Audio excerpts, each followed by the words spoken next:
പിന്നെ ഏറ്റവും കൂടുതൽ തെറ്റിദ്ധരിപ്പിക്കപ്പെടുന്ന ഒരു വിഷയമാണ്, എല്ലാ ആളുകളുടെ മനസ്സിലും പെട്ടെന്ന് ഓടിയെത്തുന്ന ഒരു കാര്യമാണ്, അള്ളാഹുവിനോട് നേരിട്ട് അങ്ങ് ചോദിച്ചാൽ പോരെ. എന്തിനാ പിന്നെ അതിന്റെ ഇടയ്ക്കൊരാളെ നിർത്തുന്നത്? നേരിട്ട് പടച്ചറപ്പിനോട് ചോദിക്കാൻ, അള്ളാഹുവിനോട് ചോദിക്കാൻ നമുക്ക് അവസരമുള്ളപ്പോ പിന്നെ ഔസുൽ അലം അല്ലെങ്കിൽ മമ്പുറത്തെ തങ്ങള് ഇങ്ങനെയുള്ള മഹാന്മാരെ വലുതാക്കി വെച്ച് അവരെയും കൂടി കൂട്ടേണ്ട കാര്യം എന്താണ്? അള്ളാഹുവിന്റെ പരിശുദ്ധ ഖുർആൻ കൃത്യമായി പറഞ്ഞതാണ്, യാ അയ്യുഹല്ലദീന ആമനു തഖുല്ലാഹ വബ്തഗൂ ഇലൈഹിൽ വസീല. ജനങ്ങളെ, നിങ്ങൾ അള്ളാഹുവിന്റെ തഖ്വ ചെയ്ത് ജീവിക്കുകയും അള്ളാഹുവിലേക്ക് വസീല തേടുകയും വേണം. വസീല. നമ്മൾ ചില ആരാധനകൾ നിർവഹിക്കുമ്പോൾ സ്ഥലങ്ങൾ, സന്ദർഭങ്ങൾ, വ്യക്തികൾ, അത് വളരെ പ്രധാനമാണ്. ഞാൻ വളരെ പെട്ടെന്ന് മനസ്സിലാകുന്ന ഉദാഹരണം സാധാരണക്കാർക്ക് വേണ്ടി പറയാം. അവർക്ക് കിതാബിനെക്കാളും പ്രായോഗികതയാണ് തിരിയ, നക്കലിനെക്കാളും അക്കലാണ് തിരിയ. നക്കലിയായ ദലീലിനെക്കാളും അക്കലിയായ ദലീൽ. ഇപ്പൊ നമ്മൾ ഓരോരുത്തരും പരിശുദ്ധമായ ഹജ്ജ് കർമ്മത്തിന് പോകുന്നു, അല്ലെങ്കിൽ നമ്മൾ പരിശുദ്ധ മക്കയിലെ ഹറമിലേക്ക് പോകുന്നു. ഉംറക്കാകട്ടെ, ഹജ്ജിനാവട്ടെ, വെറുതെ ആവട്ടെ, അവിടെ ചെന്ന് മസ്ജിദുൽ ഹറാമിൽ നമ്മൾ കടന്നാൽ, മക്കത്തെ പള്ളിയിൽ കടന്നാൽ ആദ്യമായി ചെയ്യേണ്ടത് തവാഫാണ്. ആദ്യമായി ചെയ്യേണ്ടത് തവാഫാണ്. എല്ലാ പള്ളിയിലും നമ്മൾ കയറിയാൽ ആദ്യമായി ചെയ്യേണ്ടത് 2 റക്അത്ത് നമസ്കാരമാണ്, തഹിയ്യത്ത്. ഇവിടെ 2 റക്അത്ത് നിസ്കാരത്തിന്റെ സ്ഥാനത്ത് ആദ്യം തവാഫ്, പിന്നെ നിസ്കാരം. മസ്ജിദുൽ ഹറാമിന്റെ തവാഫ്, തഹിയ്യത്ത് തവാഫാണ്. ഈ തവാഫ് നമ്മൾ ചെയ്താൽ പിന്നെ നമ്മൾ അടുത്ത പടി 2 റക്അത്ത് നമസ്കാരമാണ്. ഈ 2 റക്അത്ത് നമസ്കാരം എവിടെയാണ് നിസ്കരിക്കേണ്ടത്? സാധാരണക്കാരോടാണ് ഞാൻ പറയുന്നത്, പണ്ഡിതന്മാർക്ക് ഇത് കേൾക്കേണ്ട ആവശ്യം ഉണ്ടാവില്ല. ആ നിസ്കാരം നമ്മൾ നിർവഹിക്കേണ്ടത് ശരിക്കും നമ്മൾ മനസ്സിൽ കൊള്ളുന്നത് എവിടെയാ? മനസ്സിൽ കൊള്ളുന്നത് ഏറ്റവും നല്ല സ്ഥലം കഅബയുടെ ഉൾഭാഗമാണ്. കഅബയുടെ ഉള്ളിൽ നിസ്കരിക്കണം, അതല്ല ഏറ്റവും പുണ്യം.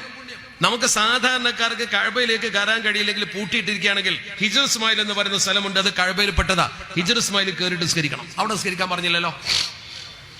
നിസ്കരിച്ചാൽ ശരിയാവും, അത് വേറെ കാര്യം. ഒന്നാം സ്ഥാനം അവിടെ അല്ല. അത് കഴിഞ്ഞാൽ പിന്നെ നമുക്ക് ഏറ്റവും കൂടുതൽ നിസ്കരിക്കാൻ താല്പര്യമുള്ള സ്ഥലം ഏതാ? ഹജറുൽ അസ്വദിന്റെ മൂല. എന്താ അതിന്റെ പ്രത്യേകത? അവിടെ വെച്ചിട്ട് നമ്മൾ ദുആ ചെയ്ത് വലല്ലാലീൻ എന്നൊക്കെ പറഞ്ഞ് ദ്വാരക്കുമ്പോൾ ആമീൻ പറയില്ല. ആരാ ആമീൻ പറയാ? നമ്മളല്ല. ഉക്കില ബിഹി 70 മലക്ക. 70 മലക്കുകളോട് ആമീൻ പറയണ്ടോ? 70 മലക്കുകൾ അവിടെ നിസ്കരിച്ചൂടെ? അല്ല ഏറ്റവും നല്ലത്? അതല്ലെങ്കിൽ അതിന്റെ തൊട്ടപ്പുറത്ത് വാതിൽ പടിയിൽ ജനങ്ങൾ ഒട്ടി നിൽക്കുന്ന മുൽത്തസമുണ്ട്, അവിടെ എന്ത് ചോദിച്ചാലും അല്ലാഹു ഉത്തരം തരും. എന്റെ അവിടെ നിസ്കരിക്കാൻ പറഞ്ഞില്ല? എവിടെയാ നിസ്കരിക്കാൻ പറഞ്ഞത്? മക്കാം ഇബ്രാഹിമിന്റെ പുറകിൽ.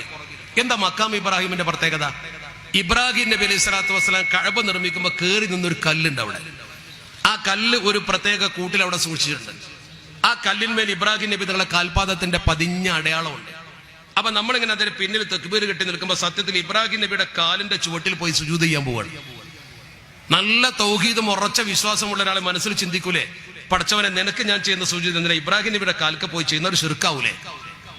അങ്ങനെ ചിന്തിച്ചാൽ, അങ്ങനെ ചിന്തിക്കാനേ പാടില്ല. മതത്തിൽ നിന്ന് പുറത്തു പോകുന്ന കാരണം അള്ളാഹു നേരെ പറഞ്ഞതാ, വത്തഖിദൂ മിൻ മഖാമി ഇബ്രാഹിമ മുസല്ല. നിങ്ങൾ ഇബ്രാഹിം മഖാമിനെ മുസല്ലയാക്കണം. എന്താ കാരണം? അവിടെയാണ് ചിന്തിക്കേണ്ടത്. ഇബ്രാഹിം നബിയോട് ആദരവും അള്ളാഹുവിനോട് ആരാധനയും.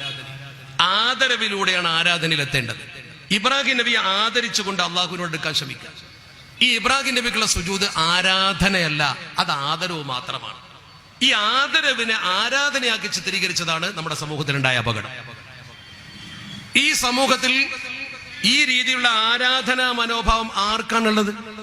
ഞാൻ ചോദിക്കട്ടെ, ഹജറുൽ അസ്വദ് എന്ന് പറയുന്ന കല്ല് നിങ്ങളൊക്കെ അറിയുന്നതാണ്.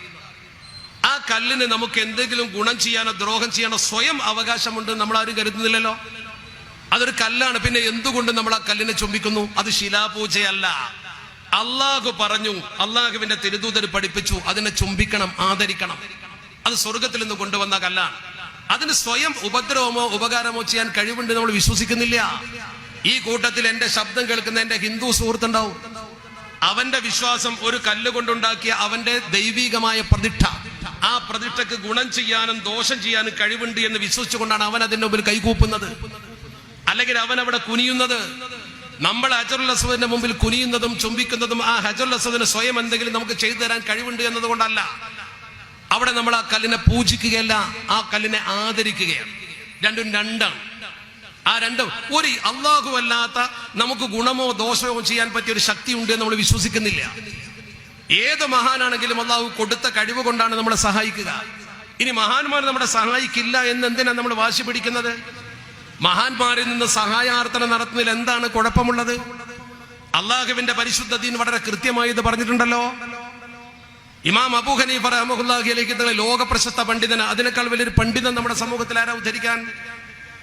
അഷ്റഫുൽ ഖൽഖ് സ്വല്ലല്ലാഹു അലൈഹി വസല്ലമ തങ്ങളുടെ റൗദ ഷരീഫിന്റെ മുമ്പിൽ നിന്നിട്ട് വളരെ കൃത്യമായി അഷ്റഫുൽ ഖൽഖിനെ കൊണ്ട് തവസ്സുൽ ചെയ്തല്ലോ. മാത്രല്ല നേരെ പറഞ്ഞില്ല, അന്തല്ലദീ ലമ്മ അതവസ്സല അദമു മിൻ സല്ലത്തിൻ ബിക ഫഅസ വഹുവ അബആക. നിങ്ങളുടെ പിതാവാകുന്ന ആദം നബി സ്വർഗത്തിൽ വെച്ച് പടം പൂജിച്ചപ്പോൾ നിങ്ങളെ വിളിച്ച് തവസ്സുൽ ചെയ്തുകൊണ്ടാണ് അതിൽ നിന്ന് മോചിതമായത് എന്നാണ് പറഞ്ഞ വാക്കിന്റെ അർത്ഥം. ഇത് പറയുന്നതാരാ? ഞാനും നിങ്ങളൊന്നല്ല.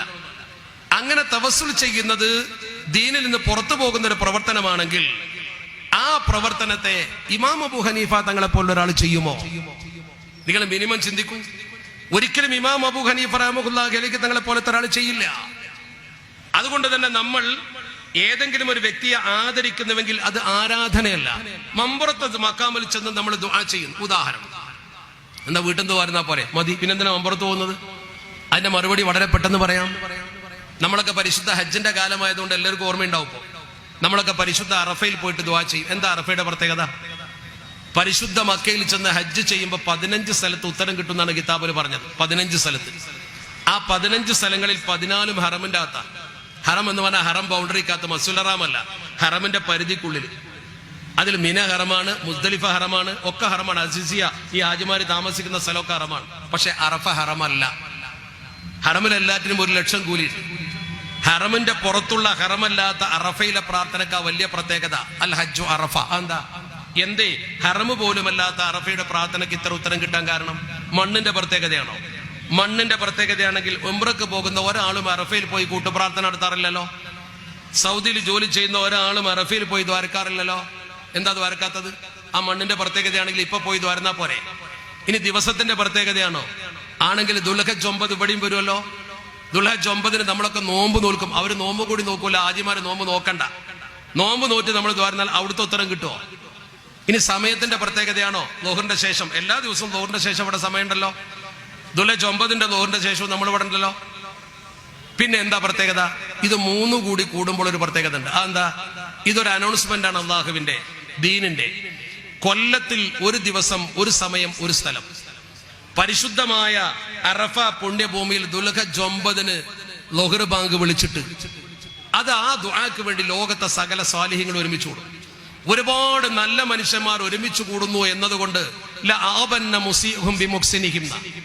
മോശപ്പെട്ട ആളുകൾക്ക് പോലും നല്ലവരുടെ പ്രാർത്ഥനയിൽ ഉൾപ്പെടുത്തിക്കൊണ്ട് അള്ളാഹു ഉത്തരം നൽകുന്ന, നല്ലതിന്റെ കൂടെ മോശപ്പെട്ടവർ ചേർന്നപ്പോൾ അവർക്ക് ഉത്തരം കിട്ടിയെന്ന. അതാണ് അതിന്റെ പ്രത്യേകത. എല്ലാ നല്ല മനുഷ്യന്മാരും ഒരേ ലക്ഷ്യത്തിന് വേണ്ടി ഒരുമിച്ച് കൂടുന്നത് കൊണ്ട്. അപ്പോൾ നല്ല മനുഷ്യരുടെ സാന്നിധ്യത്തിൽ, നല്ല മനുഷ്യരുടെ കേന്ദ്രത്തിൽ പോയി ദുആ ചെയ്താൽ, മമ്പറത്തങ്ങൾ സ്വാലിഹായ മനുഷ്യനായിരുന്നു, ആ കാര്യത്തിൽ ആർക്കും തർക്കമില്ല. മഹാന്റെ മക്ബറയിൽ പോയി അദ്ദേഹത്തെ മുൻനിർത്തി ദുആ ചെയ്യുമ്പോ അദ്ദേഹത്തിൽ നിന്നുള്ളൊരു ഗുണം അള്ളാഹു വഴി നമുക്ക് കിട്ടും. അദ്ദേഹത്തിന് ആ കഴിവ് കൊടുത്ത് പടച്ച റബ്ബാണെന്ന് വിശ്വസിച്ചാൽ ഒരു കുഴപ്പമല്ല. അല്ലാതെ മമ്പറത്തെ തങ്ങളെ പൂജിക്കുകയല്ല, മമ്പറത്തെ തങ്ങളോട് പ്രാർത്ഥിക്കുകയല്ല. അവിടെ സുജൂദ് ചെയ്യാനോ അവിടെ പൂവിട്ട് പൂജിക്കാനോ നമുക്ക് അനുമതിയില്ല. നമ്മൾ ചെയ്യുന്ന പ്രവർത്തനം ആരാധനയല്ല, ആദരവ. ആദരവ് നിലനിർത്തിക്കൊണ്ട് പടച്ച റബ്ബിനോട് പ്രാർത്ഥിക്കാൻ. അല്ലെങ്കിൽ പിന്നെ അറഫയിലേക്ക് പോണോ? ഈ ഒരു തത്വശാസ്ത്രം മനസ്സിലാക്കി കഴിഞ്ഞാൽ വിഷയത്തിന്റെ എല്ലാ പ്രശ്നങ്ങളും തീരുമല്ലോ. മഹാന്മാരെ സിയാറത്ത് ചെയ്യുക, ഖബർ സിയാറത്ത് ചെയ്യുക. മഖ്ദൂം തന്റെ പിതൃവ്യന്റെ ഖബർ സിയാറത്ത് ചെയ്തത് കൊണ്ടല്ലേ മഖ്ദൂമിന്റെ ആ സിയാറത്ത് കണ്ടിട്ട് ജനങ്ങൾ പൊന്നാനിലെ പള്ളിക്ക് സിയാറത്ത് പള്ളി എന്ന് പേരിട്ടത്. പൊന്നാനിലെ പള്ളിക്ക് ഒരു പള്ളിക്ക് പേര് സിയാറത്ത് പള്ളി എന്നാണ്. അപ്പോൾ ഖബർ സിയാറത്ത് സെറ്റായിരുന്നുവെങ്കിൽ പൊന്നാനിലെ മഖ്ദൂം അവിടെ പോയി സിയാറത്ത് ചെയ്യുമോ? നിങ്ങൾ ചിന്തിക്കും. ഞാൻ പറഞ്ഞു വരുന്നത് ആരെയും ആക്ഷേപിക്കാനോ എതിർക്കാനോ ഒന്നിനുമല്ല. മറിച്ച് നമ്മൾ മനസ്സിലാക്കേണ്ട അടിസ്ഥാനപരമായ വസ്തുത, ഈ തെറ്റിദ്ധാരണകൾ പ്രചരിക്കുമ്പോൾ അതിന്റെ നേരായ വശം എന്താണ് എന്ന് നമ്മൾ മനസ്സിലാക്കണം. ആ വശം മനസ്സിലാക്കുമ്പോൾ സ്വാഭാവികമായും ഈ തെറ്റിദ്ധാരണകളൊക്കെ തീരും. അതിനാണ് നമ്മൾ ചെയ്യേണ്ടത്. നമ്മൾ മക്കബറകൾ കെട്ടിപ്പൊക്കുന്ന പല സ്ഥലത്തും എന്തിന്? ഖബർ പൂജയാണോ? അല്ല. അൽ-കഹ്ഫ് സൂറ ഓതി നോക്കൂ നിങ്ങൾ. അൽ-കഹ്ഫിൽ 7 യുവാക്കളെ കുറിച്ച് പറയുന്നുണ്ട്. ആ 7 യുവാക്കളെ ഒരു പ്രത്യേക സാഹചര്യത്തിൽ പോയി കാണുന്നു, അവർ മരണപ്പെടുന്നു.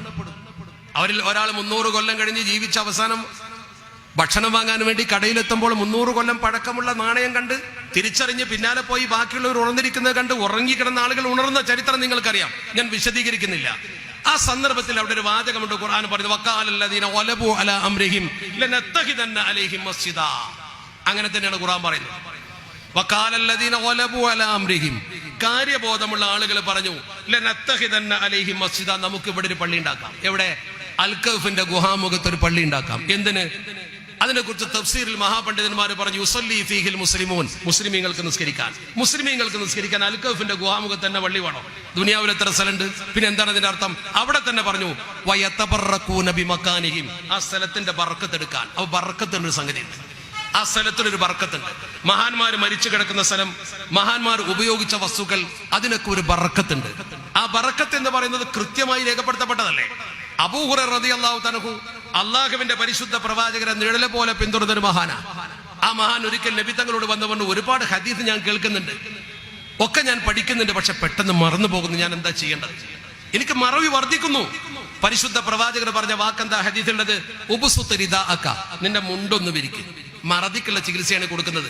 സ്വഹീഹ ഹദീസ, ഒരാൾക്കും നിഷേധിക്കാൻ കഴിയില്ല. മുണ്ടൊന്ന് വിരിക്ക്.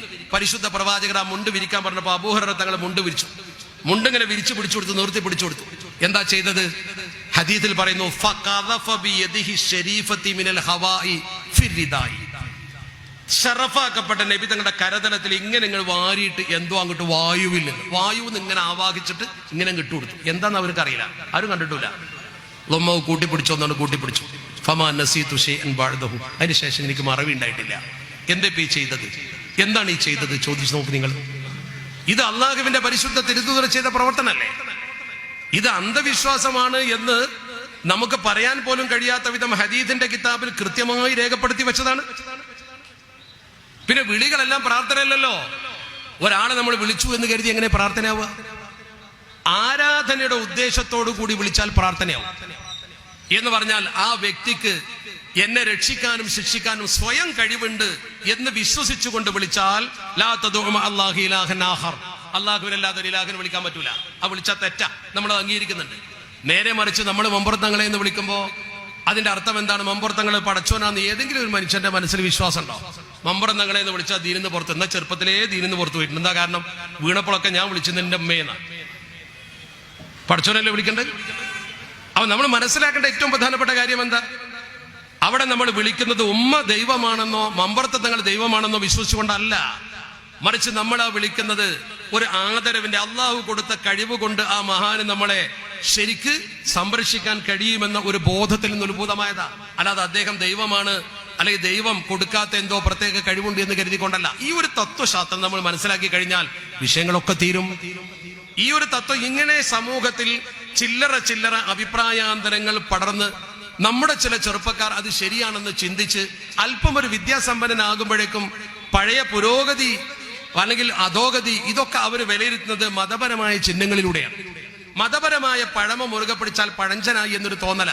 ആ തോന്നലിൽ നിന്ന് ഉത്ഭൂതമായ ചില നവീന പ്രവർത്തനങ്ങളാണ് നമ്മുടെ ചെറുപ്പക്കാർ അതിലേക്ക് ആകർഷിക്കുന്നത്. അല്ലാതെ അവർ രണ്ടിനെ കുറിച്ചും ആഴത്തിൽ പഠിച്ചതുകൊണ്ടല്ല.